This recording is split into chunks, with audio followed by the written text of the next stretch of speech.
5 দিন থেকে আসলে উত্তাল রয়েছে একেবারে মেঘনার পার্টি। আসলে বালুকেকুদের বিরুদ্ধে আসলে হাইমচরের সকল স্তরের মানুষ, ছাত্র জনতা, শিক্ষক, রাজনৈতিকবিদ, পেশাজীবী সকল শ্রেণী পেশার মানুষ আসলে তারা এখানে প্রতিবাদ করছেন। এর মধ্যে এখানে হাইমচর উপজেলার বিভিন্ন রাজনৈতিক নেতৃবৃন্দ দেখেছি আমরা, বাংলাদেশ জাতীয়বাদী দলের পক্ষ থেকে আসলে তারা এখানে সামিল হয়েছেন।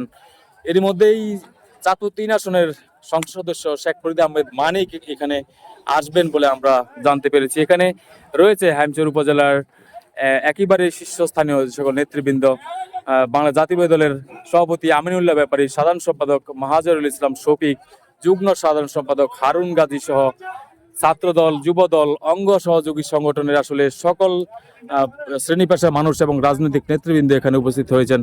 এবং রয়েছে বাংলাদেশ পুলিশ এর সদস্যবৃন্দ, এখানে রয়েছে নৌ পুলিশ এবং হাইমচর থানার পুলিশ সহ সকল আসলে এখানে সামিল হয়েছে।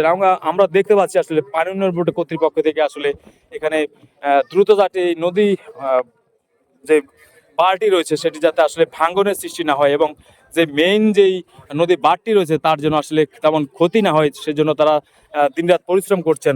পানি উন্নয়ন বোর্ড থেকে আসলে প্রতিদিনই এখানে কিছু ব্লক ফেলে আসলে এই তীরটি আসলে রক্ষা করার চেষ্টা করছেন, আমরা তেমনটাই দেখছি।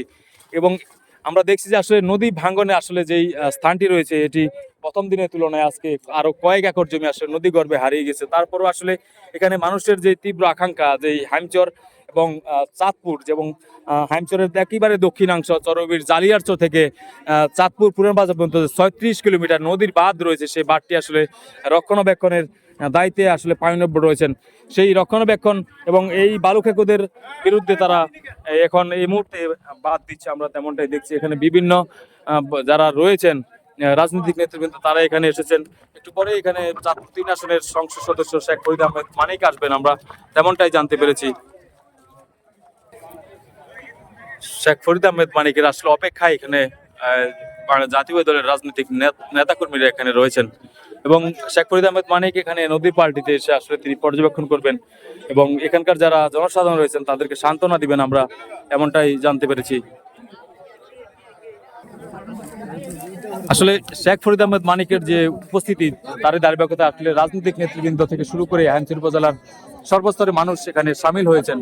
আসলে মেঘনার পাড় থেকে একেবারে রাজপথ সব জায়গায় এখন আসলে প্রতিবাদের মুখর হয়ে উঠেছে হাইমচরের এই নদীর পাড় অঞ্চলটি। এখানে মানুষের একটাই দাবি, যারা এই বালুকেকুর সাথে জড়িত, যারা বালু কেটে নিয়েছেন তাদের কঠোর আইনি ব্যবস্থার মধ্যে তাদেরকে আইনের হাতে তুলে দেওয়া। এবং আমরা এখানকার স্থানীয়দের সাথে কথা বলে যেমনটা জানতে পেরেছি, মাত্র 5 জন যারা একেবারেই লেবার ছিল তারা আসলে আটক হলেও যারা মূল হোতা ছিল তারা এখনো ধরাছোঁয়ার বাইরে, আমরা তেমনটা দেখছি। আমরা এই মুহূর্তে আমাদের হাইমচর প্রেস ক্লাবের যে সভাপতি রয়েছেন তাকে আমরা যুক্ত করছি। যারা বালুকেকু রয়েছে, আপনারা সাংবাদিক হিসেবে তাদের প্রতি আসলে আপনাদের কি কি পদক্ষেপ নিয়েছেন আপনারা যদি জানাতেন। ধন্যবাদ শিমুল আপনাকে।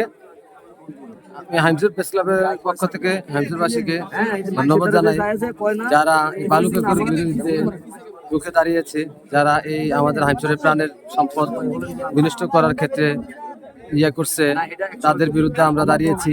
আমরা হাইমচর প্রেস ক্লাবের পক্ষ থেকে আমরা সর্বোচ্চ চেষ্টা করতেছি, যারা এটির সাথে জড়িত আমরা আমাদের পুঙ্খানুপুঙ্খানু চেষ্টা থাকতেছে যে যারা এই কাজের সাথে জড়িত ছিল তাদেরকে আমরা বের করার চেষ্টা করতেছি। তারপরও আইনের প্রতি শ্রদ্ধাশীল রেখে আমরা কাজ করতেছি। আর প্রশাসন আছে, হাইমচর থানা প্রশাসন, ওনারাও সর্বোচ্চ চেষ্টা করতেছে। এই আমার প্রত্যাশা, যাতে আমাদের চাঁদপুর 3 সংসদীয় শেখ ফরিদ আহমেদ মানিক ভাইয়ের কাছে প্রত্যাশা থাকবে, আমাদের হাইমচর নদী গর্ভ এলাকা নদীতে বিলীন হয়ে যাচ্ছে, এই বালুকেকুর কারণে বেশি ধ্বংস হচ্ছে। তারপরে ওনার চেষ্টায় যাতে আমরা এই নদী ভাঙ্গন থেকে রক্ষা পেয়েছি বিগত দিনে, এখনো যেন বাকিটা আমরা রক্ষা পাই, এই প্রত্যাশায় থাকবে শেখ ফরিদ আহমেদ মানিক ভাইয়ের কাছে। আসলে যেমনটা বলছিলেন হাইমচর প্রেস ক্লাবের সভাপতি, আমরা জেনেছি 2006 সাল থেকে আসলে ধাপে ধাপে যে মেঘনার তীরটি একেবারে চাঁদপুরের পুরান বাজার থেকে চরবির দক্ষিণ প্রান্ত যেটি জালিয়ারচর, সেখান থেকে প্রায় 36 কিলোমিটার নদী বাঁধ দেওয়া হয়েছে। আসলে সেই নদী বাঁধকে ঘিরেই ছোট ছোট আসলে যে বালিচরগুলো জমেছে, সেই বালিচরগুলো আসলে রাতের আধারে কেটে নিয়ে যাচ্ছেন এখানকার স্থানীয় প্রভাবশালী মহল। আমরা এখানকার একজন স্থানীয় সাথে কথা বলার চেষ্টা করছি। আসলে যারা বালু কেটে তাদের প্রতি আপনাদের কি বলার রয়েছে যদি জানাতেন। আমাদের বলার রয়েছে, আমাদের মহোদয় শেখ ফরিদ আহমেদ মানিক সাহেব, উনি যখন এটা শুনতে গিয়ে আমাদের নেতাকর্মী যারা আছে ওনাদেরকে বলছে যেন এটা তাৎক্ষণিকভাবে অতি দ্রুত এটা দেখতো, দেখার পরে এটা কিভাবে আইন অনুযায়ী ওইটা ইয়ে করতো। এই কারণে উনি আজকে এই জায়গায় আসতে আসছে। তো যারাই প্রেস ক্লাবে আছি বা প্রেস ক্লাবের মেম্বার আছি, আমরা তো কোনো না কোনো গণমাধ্যমের সাথে জড়িত। এখন বিষয়টা হচ্ছে গণমাধ্যমের কাজ কি? গণমাধ্যমের কাজ হচ্ছে কোনো ঘটনাকে তুলে ধরা। এখানে এরকম একটি বালু উত্তোলনের ঘটনা ঘটেছে, সাথে সাথে আমরা খবর পেয়ে ঘটনাস্থলে এসে সংবাদ সংগ্রহ করি এবং আমাদের গণমাধ্যমের মাধ্যমে সেটি প্রকাশ করি। তো প্রকাশ করার ক্ষেত্রে এখানকার যারা স্থানীয়রা, জনসাধারণ যেটি বলছিলেন যে কিছু বালু খেকো এই বালু উত্তোলন করেছে, তবে কয়েকজনের নাম বলেছিলেন, জুয়েল, দুলাল, মিজি, এরকম কয়েকজনের নাম বলছিলেন। তো আমরা আসলে যারা সংবাদকর্মী তারা তো জনসাধারণের কথাই গণমাধ্যমে তুলে ধরবো।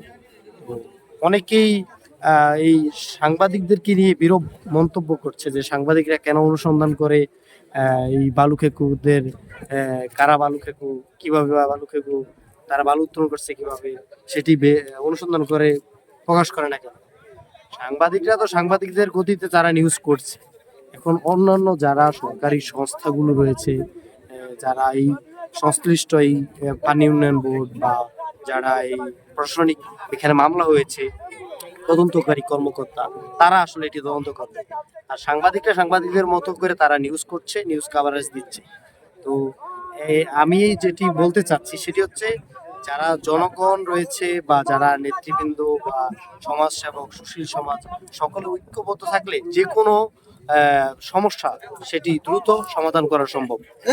আমরা আসলে অনেক সময় অনেক তথ্য আমাদের কানে আসে, বিভিন্ন বালু খেকু বলেন বা অন্যান্য বিভিন্ন অনিয়মের সাথে জড়িত।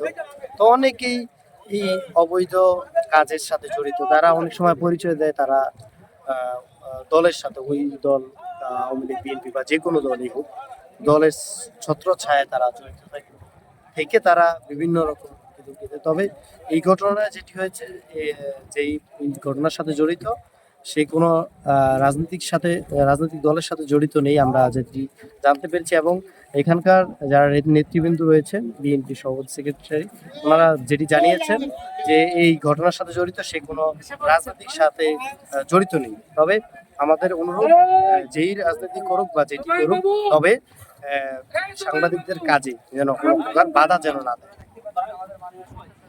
আসলে যেমনটা জানিয়েছিলেন হাইমচর উপজেলার সভাপতি এবং সাধারণ সম্পাদক, মেঘনাকে ঘিরে আসলে যারা ভবিষ্যতে বালু উত্তোলন করবে তারা আসলে এখনই আসলে যদি তারা শুধরে না যায় তাহলে তারা আসলে তাদের নিজের পায়ে কুড়ার মারবে বলে জানিয়েছেন হাইমচর উপজেলার সাধারণ সম্পাদক ও সভাপতি। এবং তারা সকল ধরনের সংবাদ তারা প্রচার করতে তারা সামনে আর তৎপর হবেন এমনটাই জানিয়েছেন।